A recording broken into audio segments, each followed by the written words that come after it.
Welcome to Mysterious and Chilling. Tonight, I have a story that will stay with you long after the lights go out.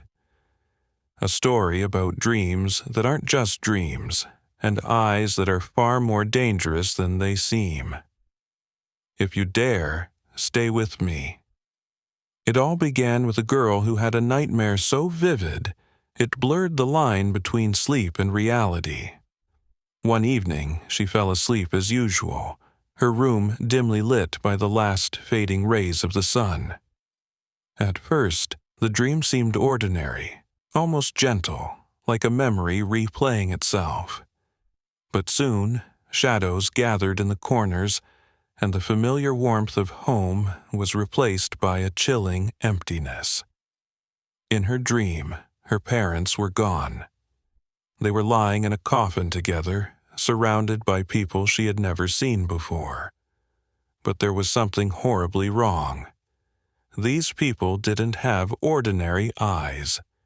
Instead, where their eyes should have been were black, shiny stones.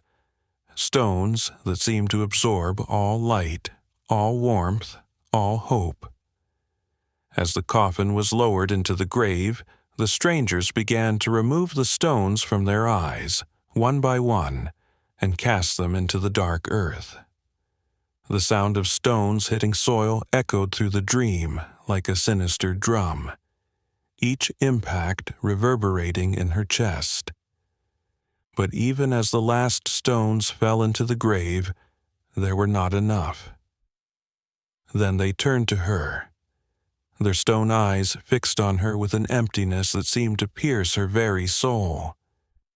"Give us your eyes," they whispered, their voices like the grinding of rocks against metal. The girl shook her head, her voice trembling. "I don't have any stones," she said, though deep inside she knew the truth was different. She tried to run, but her legs felt as if rooted in the ground. The strangers reached for her, and with impossible strength they removed her eyes.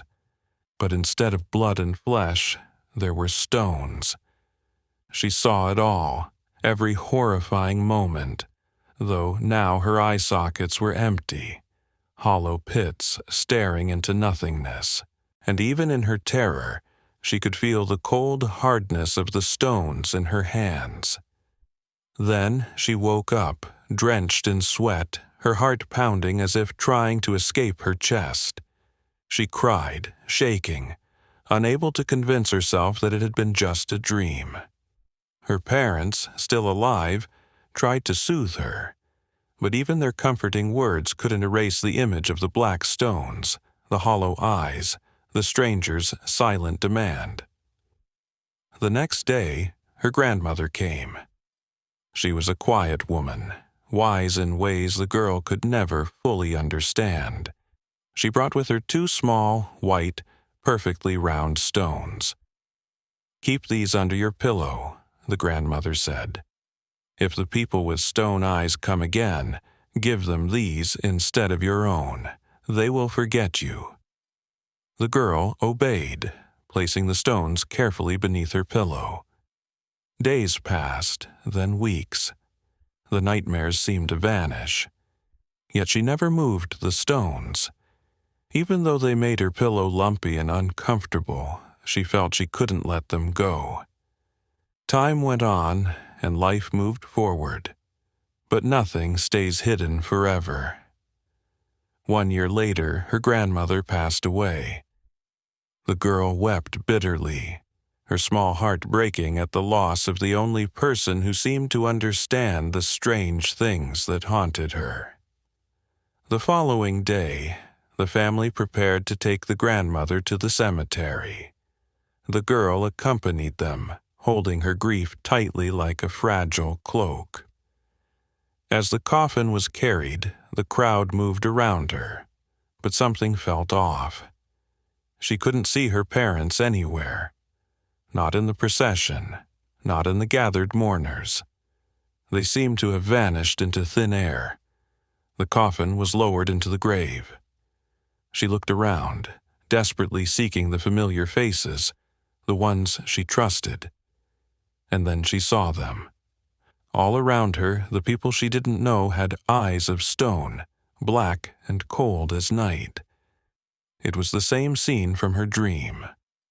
The strangers began removing stones from their eyes and dropping them into the grave. Once again, there were not enough. Once again, they turned to her, the hollow sockets of their own eyes staring directly at her. "Give us your eyes," they said, their voices unfeeling yet impossibly commanding. "Only then can we bury her." Terror rooted her to the spot. She reached under her pillow instinctively, searching for the white stones her grandmother had given her, praying they were still there. But the space beneath her pillow was empty. Her mother, in a moment of tidying the room, had thrown them away. Panic rose in her chest, heavy and choking. The crowd of stone-eyed strangers was closing in, their movements slow and deliberate, as though they had been waiting for this moment all along. The wind shifted through the cemetery, carrying the smell of damp earth and the metallic tang of fear. The girl's mind raced. Every instinct screamed at her to run, yet her legs refused to move. She felt the darkness gathering, pressing closer, waiting. And in that moment she realized something that made her blood run colder than anything she had ever imagined. The dream wasn't over. It had never been just a dream. Even after she woke up, the feeling of those stone eyes did not leave her. Every shadow in her room seemed to twitch. Every creak in the floor sounded like whispering footsteps. She would sometimes catch her reflection in a mirror and swear she saw faint black specks where her eyes should have been, as if the stones had left a mark that no one else could see. One evening, she discovered something unusual in her grandmother's old chest. Among the neatly folded clothes and trinkets, there was a small leather pouch, worn and faded. Inside, she found dozens of tiny white stones, just like the ones her grandmother had given her. But there was also a note, written in trembling, careful handwriting. Not all stones are just stones. Some remember. Some choose their own path. Never throw them away.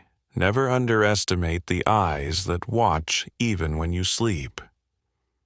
From that moment, she began to understand that the world around her was not quite as it seemed. The strangers from her dream, with their black, unblinking eyes, were not confined to sleep. They could watch, silently waiting, through corners, reflections, and even moments of silence. And the white stones, her protection, were not just talismans but keys. They could buy her time, perhaps even safety, but only if she was clever enough to understand their power.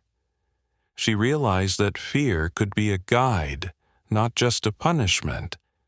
Every nightmare, every shadow, every moment of dread contained a warning or a lesson. And perhaps the greatest lesson of all was that some things in life, dreams, shadows, eyes that are not eyes, cannot be ignored. They demand attention, respect, and understanding, even if it takes a lifetime to fully grasp their meaning. Even now, when she places the stones under her pillow, she feels a strange comfort, a quiet vigilance. She knows the eyes are still out there, waiting, but she also knows she is no longer entirely defenseless. And sometimes, just sometimes, she can hear them whisper in the dark, a gentle reminder that some stories never truly end. They only wait for someone brave enough to listen.